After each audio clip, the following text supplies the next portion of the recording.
साथ ही साथ अपनी गाय भैंसों की देखभाल भी करती थी। लेकिन मेरे पति मुझे इस भैंस को हाथ भी नहीं लगाने देते।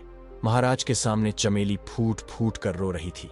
महाराज को चमेली की बातें सुनकर उस पर बहुत ही दया आई।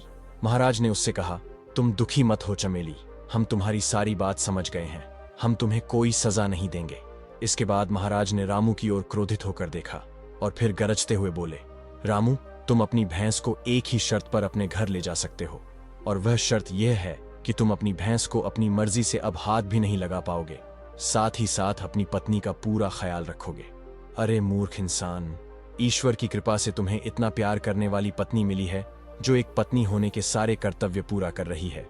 वह तुम्हारा ख्याल भी रखती है, और जब तुम्हारा परिवार बड़ा हो जाएगा तो यह तुम्हारी संतानों की देखभाल भी करेगी। अब रामू की समझ में सारी बात आ चुकी थी। वह हाथ जोड़कर कहने लगा, महाराज, मैं आज से ही आपकी बात का पूरा ध्यान रखूंगा। और फिर राजा चमेली की तरफ देखते हुए कहने लगे, चमेली, आज से तुम्हें इस बात का ध्यान रखना है कि रामू हमारे आदेश का पालन करे। अगर इसने ऐसा नहीं किया तो तुम इसकी भैंस को कसाई को बेच देना। यह सुनकर रामू घबरा गया और बोला, नहीं महाराज, कसाई तो मेरी भैंस को काट कर बेच डालेगा।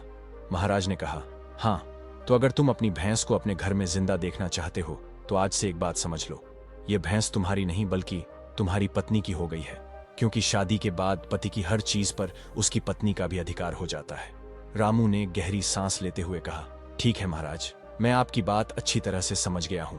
आज से मैं अपनी पत्नी का पूरा ध्यान रखूंगा और इसे किसी भी तरह की कोई तकलीफ नहीं होने दूंगा।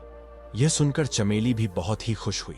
इसके बाद महाराज ने रामू को उसकी भैंस सौंप दी। पति पत्नी अपनी भैंस को लेकर वापस अपने घर आ गए। उस दिन के बाद से रामू अपनी पत्नी चमेली का पूरा ख्याल रखने लगा। कुछ दिन ऐसे ही गुजर जाते हैं। 1 महीने तक तो रामू पर राजा की बातों का असर रहा, पर 1 महीने बाद रामू का अपनी भैंस के प्रति प्रेम वापस ऐसे ही होने लग गया। वो तो पूरे दिन अपनी भैंस को नहलाने और उसे चारा देने में ही निकाल देता था। अब तो चमेली पहले से भी ज्यादा परेशान हो गई थी। अब उसे बहुत ज्यादा गुस्सा आ रहा था। एक दिन चमेली को राजा की बताई हुई बात याद आई। राजा ने कहा था कि सिर्फ चमेली ही भैंस की देखभाल करे।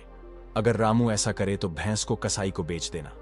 अब तो चमेली को रामू की हरकतों से परेशान होकर ऐसा ही करना सही लग रहा था। एक दिन जब रामू अपने खेतों को जोतने गया हुआ था, चमेली ने मौका देखकर भैंस को बेचने के लिए एक कसाई को बुलाया।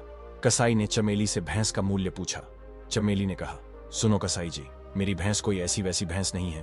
पूरा 10 किलो दूध देती है एक ही टाइम का। पूरे 5,000 की भैंस है। असल में वो कोई कसाई नहीं था, बल्कि एक बहुत बड़ा ठग था।